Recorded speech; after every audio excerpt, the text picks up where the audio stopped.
आपको ये कहानी अच्छी लगे तो चैनल को सब्सक्राइब जरूर करें। पहले मुझे बारिश अच्छी नहीं लगती थी, पर अब मैं बारिश का इंतजार करता हूँ। पहले बारिश से मुझे चिढ़ होती थी, चाहे खुद को कितना बचा लूँ, भीग ही जाती हैं। कीचड़ और गंदगी चारों ओर दिखाई देने लगती है। बारिश आती तो मैं कोशिश करता कि घर से निकलूं ही नहीं, पर मेरे बॉस को उस समय क्या सोचता था कि सारी महत्वपूर्ण मीटिंग बारिश के दिनों में ही रखता था। शायद इसीलिए कि दोपहर को या रात इस बहाने शराब की बोतल खोल सके। लेकिन अब बेमौसम की बारिश भी मुझे बुरी नहीं लगती। पता नहीं क्यों मन कहता है कि जिन पानी की बूंदों ने हमें मिलाया था, क्या पता वही बारिश हमें फिर से मिलाने की साजिश कर दे। उस दिन भी बहुत तेज बारिश हो रही थी। जब मैं ऑफिस से निकला तो मैं आसपास देखने लगा कि कहीं कोई ऑटो मिल जाए। पता होता कि बारिश आएगी तो कार से आता। मुझे खुद पर बहुत गुस्सा आ रहा था। कैब बुक करने की कोशिश की, पर बार बार कैंसिल हो रही थी। जरूर हर जगह पानी भर गया होगा और ट्रैफिक की वजह से कोई ड्राइवर इस रूट पर नहीं आना चाहता होगा। कोई विकल्प नहीं था। मैं पैदल ही चलने लगा। सड़क पर गाड़ी ही गाड़ी थी और उनकी हेडलाइट की तेज रोशनी में आर पार देखना भी मुश्किल हो रहा था। कैसे भी करके घर पहुंचना था, वरना फंस सकता था। किसी तरह सड़क पार कर मैं बस स्टैंड के पीछे से आगे बढ़ा। बस स्टैंड पर भी कोई शेड नहीं था, इसीलिए रुकने की नहीं सोच सकता था। तभी मेरी नजर उस पर पड़ी। एक बड़े पेड़ के नीचे वह खड़ी थी, अपने को बारिश से भीगने से बचाने का प्रयत्न कर रही थी। हालांकि वह पूरी तरह से भीग चुकी थी। उसके मासूम चेहरे पर एक ऐसा आकर्षण था जिसने मुझे उसकी ओर से नजरें हटाने से रोक लिया। मैं उनमें से नहीं हूँ जो किसी लड़की की मजबूरी का फायदा उठाए। मदद करने के लिए मैं हमेशा तत्पर रहता हूँ, फिर चाहे वह कोई भी हो। जेंडर देखकर मैं मदद का हाथ नहीं बढ़ाता। वह अपने कपड़ों से बार बार पानी झड़ा रही थी। कभी अपना चेहरा पोंछती तो कभी अपने बालों से पानी झटकने की कोशिश करती। फिर उसने अपने लंबे बालों का जूड़ा बनाकर अपनी गर्दन पर लटका दिया। एक लड़की भीगी भीगी सी, यह लाइनें मेरे लब पर आ गई। सच कहूँ तो उस पल ही मुझे उससे इश्क हो गया था। मैं उसे बेरहम बारिश से बचाना चाहता था कि उसके गोरे मुखड़े और नाजुक काया पर पानी की एक बूंद तक न गिरे। उसके गालों से मैं बूंद को अपने हाथों से पोंछ देना चाहता था। उसकी आंखें, उसके होंठ, गिरती हर बूंदों को मैं पोंछ देना चाहता था। मेरे अंदर खुशी जैसे हलचल मचा रही थी। जो मन में चल रहा था वह बिल्कुल ही अलग था।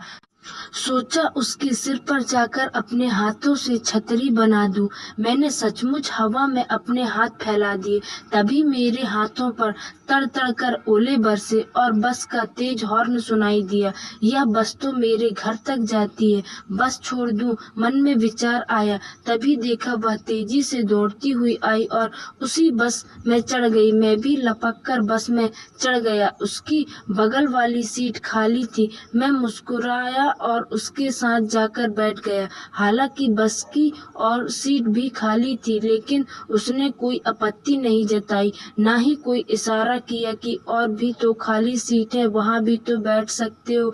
बारिश और तेज हो गई। वह भीगे कपड़ों में सिमटी सी बैठी थी। हवा का झोंका जब खिड़की से आता तो वह कांप जाती। बस भी लगभग खाली ही थी और ट्रैफिक की वजह से बार बार रुक रही थी। वह बार बार अपनी घड़ी देख रही थी। मेरा मोबाइल चार्ज न होने की वजह से स्विच ऑफ हो गया है। क्या आपका फोन इस्तेमाल कर सकती हूँ? घर में सब परेशान हो रहे होंगे, उसने झिझकते हुए मुझसे पूछा। उसकी आंखों में एक अनजाना डर था। उसकी आवाज में एक लचक थी, जैसे वह संगीत की दुनिया से ताल्लुक रखती हो। बिल्कुल। मैंने अपना फोन उसकी ओर बढ़ा दिया। मैं उसकी हर बात ध्यान सुन रहा था। वह कह रही थी, चिंता मत करो माँ, मैं आ जाऊंगी, बहुत बारिश है। भाई को बस स्टैंड पर भेजने की जरूरत नहीं, वैसे भी इस तूफान में छतरी कोई काम नहीं करेगी। फोन लौटाते हुए उसने थैंक्स कहा।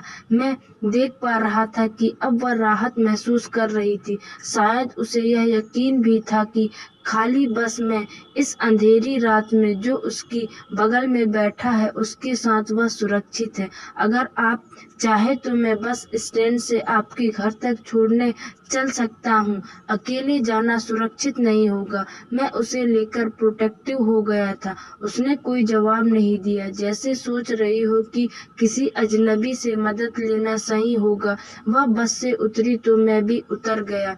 मेरा स्टॉप अभी आगे था, लेकिन मैं उसे अकेला नहीं छोड़ सकता था। उसने इस बार भी कोई आपत्ति नहीं जताई। लगता था कि मूक सहमति देना उसे ज्यादा पसंद था। प्यार का एहसास मन में पालते ही एक रिश्ता सा जैसे मेरा उसके साथ बन गया था। हम साथ साथ चलने लगे। बारिश अभी भी हो रही थी। फिर मीना ने कहा, आजकल किसी पर भरोसा करने का जमाना नहीं है। लेकिन आप पर उसने बात अधूरी ही छोड़ दी। फिर संजय ने कहा, जब मन गवाही दे तभी भरोसा करना चाहिए। मैंने उसकी बात पर सहमति की मोहर लगाते हुए कहा, मुझे अच्छा लगा था जानकर कि उसने मुझ पर भरोसा किया।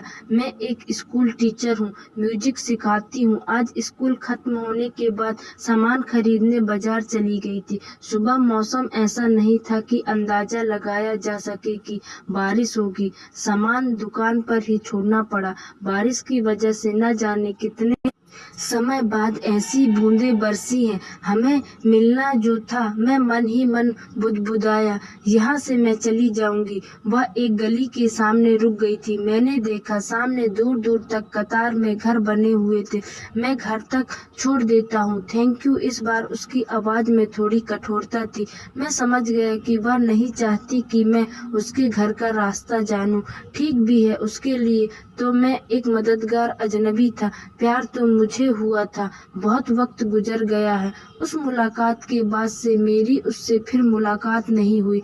ना तो मुझे उसके स्कूल का नाम मालूम था और उन दूर तक बने फ्लैटों में से यह पता लगाना कि उसका घर कौन सा असंभव था।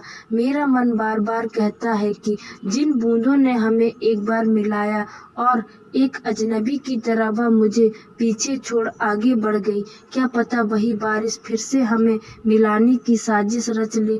तभी तो अब मैं बेमौसम बारिश होने का भी इंतजार करता हूँ। तभी कुछ बूंदें मेरे चेहरे पर फिसली।